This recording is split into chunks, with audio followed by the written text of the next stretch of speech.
हाय everyone, अस्सलाम वालेकुम। Welcome back to my YouTube channel और welcome back to another video. आज की वीडियो होगी एक रिमाइंडर वीडियो, क्योंकि आज की वीडियो में मैं आपके साथ डिस्कस करूंगी last minute pre Eid pamper routine. तो इस वीडियो में मैं आपको रिमाइंड कराऊंगी कि आपने ईद से एक दिन पहले यानी कि चांद रात को क्या क्या करना है, किस तरह से अपनी सेल्फ केयर करनी है, कौन कौन सी तैयारियां करनी है और किस तरह से एक थोड़े से टाइम में आपने अपने आप को पैम्पर करना है। अपनी सारी की सारी प्रिपरेशन आपने एक दिन पहले ही कर लेनी है, ताकि ईद पे आप फ्रेश दिख सकें, ईद पे आप ब्यूटीफुल दिख सकें और ईद पे आप जो हैं वो सबसे प्यारे दिख सकें। तो आपने वीडियो को लास्ट तक देखना है और कोई भी स्टेप स्किप नहीं करना। So let's get start. Tip number 1, हमने अपनी स्किन को प्रिपेयर करना है, क्योंकि ईद पे हमें थोड़ा बहुत मेकअप करना पड़ जाता है। तो अगर हमारी स्किन प्रिपेयर होगी, हमने क्या करना है, हमने इस तरह से आइसिंग कर लेनी ताकि हमारे जो पोर्स हैं वो श्रिंक हो सके और हमारे जो है ना वो स्किन फ्रेश दिख सके, एक ग्लोई इफेक्ट आए हमारे फेस पे।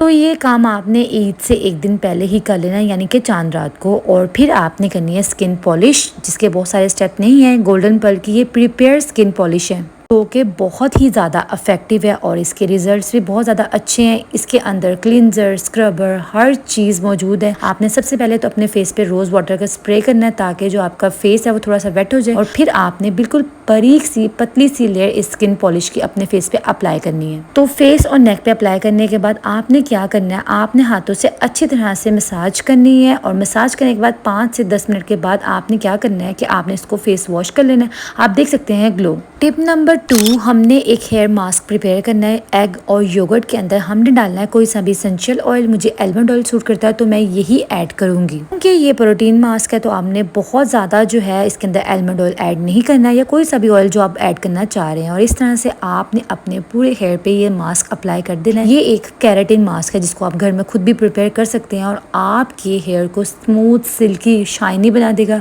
और इसके साथ साथ क्योंकि आपने हेयर स्टाइल भी करनी है तो बहुत ज़्यादा जो है ना अच्छा सा जो है इफेक्ट आ जाता है आपके हेयर पे, बहुत ज़्यादा शाइनी हो जाते हैं आपके हेयर। तो आपने इसे 2-3 घंटे बाद जो है अपने हेयर वॉश कर लेने इस मास्क को अप्लाई करने के बाद। आप देख सकते हैं कितने सिल्की, स्मूथ, शाइनी हेयर हो जाते हैं। टिप नंबर 3, आपने चांद रात यानी कि ईद से एक दिन पहले ही शावर ले लेना है। इससे क्या होगा कि आपको सुबह उठते शावर नहीं लेना पड़ेगा। आप जो है वो फटाफट रेडी हो जाएंगे, क्योंकि बहुत सारे काम होते हैं ईद के दिन।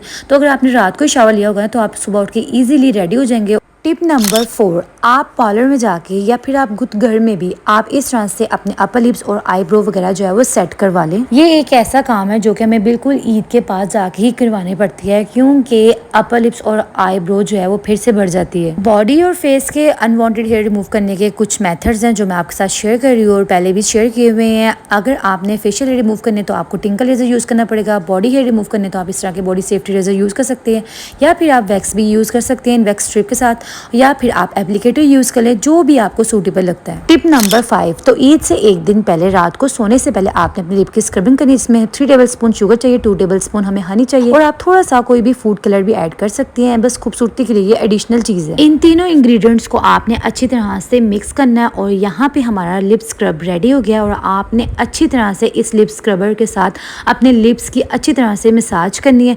जितने भी हमारे लिप्स के ऊपर पिगमेंटेशन हुई होती है, लिप्स डार्क हुए होते हैं, तो लिप्स जो होते हैं उससे बहुत ज़्यादा नीट एंड क्लीन हो जाते हैं, डेड स्किन रिमूव हो जाती है और बिल्कुल पिंक टाइप आपके जो है वो लिप्स हो जाते हैं। अच्छा, यहाँ पे मैं आपको एक बात बताते चलूँ, जब आपने लिप स्क्रब यूज़ कर लेना है तो फिर इसके बाद आपने कोई भी लिप बाम लाजमी तौर पे अप्लाई करनी है ताकि आपके लिप्स जो है वो सॉफ्ट हो जाए। तो यहाँ पे इस तरह से आप कोई भी लिप बाम यूज़ कर सकते हैं। टिप नंबर 6, आपने अपने हैंड और फीट की थोड़ी सी केयर करनी है। तो इस तरह से आप कोई हैंड वॉश ले ले और अपने वेट हैंड पे आपने अच्छी तरह से हैंड वॉश को अप्लाई करना है। और फिर अप्लाई करने के बाद आपने क्या करना है, कोई भी आप टूथ ब्रश ले ले और अच्छी तरह से आप अपने हैंड पे इसको अच्छी तरह से फेरें। आपके जो फिंगर की डार्क नकल्स होती हैं उस पर भी आपने अच्छी तरह से फेरना है। तो एक किस्म की आपकी जो है ना वो हाथों की बहुत अच्छी से क्लींजिंग भी हो जाएगी और स्क्रबिंग भी हो जाएगी और डेड स्किन भी सारी रिमूव हो जाएगी। और फिर इसके बाद आपने नीम गर्म पानी में फेस वॉश ऐड करना है और पानी का टेम्परेचर आपने चेक कर लेना है। और अच्छी तरह से मिक्स करने के बाद आपने एक्सलेटर लेना है और एक्सलेटर की थोड़ी सी क्वांटिटी आपने ऐड करनी है। ये आपके हाथों और पाँव को मजीद ब्राइट कर देता है।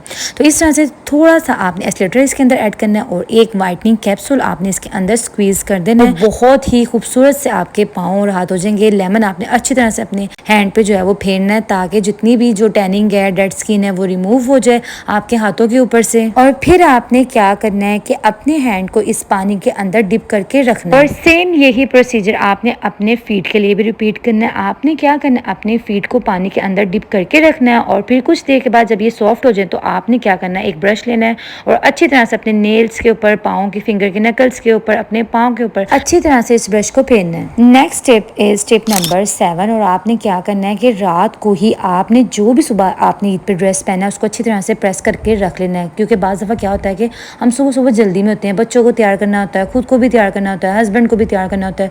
तो अगर आपने कपड़ों को प्रेस करके रखा होगा ना तो एक तो आपका टाइम बच जाएगा, दूसरा क्या होता है बाज़ दफ़ा लोड शेडिंग भी हो जाती है। तो इस तरह से कपड़े प्रेस ही होंगे तो उनको पहनना ईजी हो जाएगा और आपका टाइम भी काफ़ी बच जाएगा। टिप नंबर 8, जो भी आप ईद पर ड्रेस पहन रहे हैं उसके साथ आपने जो भी मैचिंग शूज़ पहने आपने रात को ही सिलेक्ट कर लें ताकि सुबह सुबह आपको जो है वो सारे शूज़ निकाल के अपने ड्रेस के साथ शूज़ सिलेक्ट ना करना पड़े। टिप नंबर 9, जो भी आपने मिनिमल से ज्वेलरी पहननी है ईद के दिन तो आपने चांद रात पे ही वो सारी की सारी निकाल के रख लेनी है ताकि आप सुबह इजीली से वेयर कर सके, आपको ढूंढना ना पड़े। टिप नंबर 10, इसी तरह से मेकअप, नेल पॉलिशेस जो भी आपने सुबह यूज़ करनी है उसको भी आपने इसी तरह से पहले से सिलेक्ट कर लेना है कि आपने अपने ड्रेस के साथ कौन सी नेल पेंट लगानी है और कौन सी लिपस्टिक चूज़ करनी है। टिप नंबर 11, हम लड़कियों को ईद पे चूड़ियों और मेहंदियों का तो बहुत शौक होता है और हमारी ईद चूड़ियों और मेहंदी के बगैर नामुमकिन होती है। तो इस तरह से आपने अपनी चूड़ियाँ वगैरह भी ले लेनी है ईद से पहले ही। और आपने क्या करना है कि कौन मेहंदी भी जो है वो आपने डिसाइड कर लेनी है। आपने रेड वाली मेहंदी डिसाइड करनी है या आपने जो है वो ऑरेंज वाली मेहंदी लगानी है या ब्राउन वाली लगानी है। काफ़ी तरह की मेहंदी के जो कलर्स होते हैं तो आपने पहले ही चेक कर लेना है कलर और आपने चांद रात पे जो है इस तरह से जो है वो अपनी मेहंदी भी लगा लेनी है। बिल्कुल आपने जो एंड टाइम पे मेहंदी नहीं लगवानी, आप जो है वो चांद रात पे जो है वो शाम के टाइम अपनी जो है वो मेहंदी भी डन कर लें। तो मैं आपको सजेस्ट करूँगी कि आपने जो मेहंदी लगवानी है ना वो बहुत बड़े बड़े डिज़ाइन नहीं लगाने, अपना कुछ हैंड वर्क खाली हिस्सा भी आपने हल्के फुल्के से मेहंदी के डिज़ाइन आपने लगवाने हैं। टिप नंबर 12, आपने स्वीट डिश रात के टाइम ही प्रिपेयर करके रख देनी है। आपने सुबह के टाइम ये काम नहीं करना है क्योंकि सुबह के टाइम कुर्बानी भी शुरू हो जाती है, तो इसलिए आपने स्वीट डिश को रात को प्रिपेयर करके रख देना है ताकि सुबह तक ठंडी हो जाए। हर घर में स्वीट डिश अपने हिसाब से बनती है, कोई शाही टुकड़े बनाता है, कोई खीर बनाता है, कोई सवैयाँ बनाता है, तो कोई कुछ ना कुछ बनाता है। इस तरह से आपको जो भी पसंद हो आपने रात के टाइम ही बना के रख लेना ताकि सुबह ठंडी ठंडी सर्व कर सके। सो या that's it for today's video. I hope this video में बी हेल्पफुल फॉर यू और मेरी तरफ से आप सभी लोगों को एडवांस में ईद मुबारक। अपना बहुत सारा ख्याल रखिएगा, मुझे दुआ में याद रखिएगा। अल्लाह हाफिज़।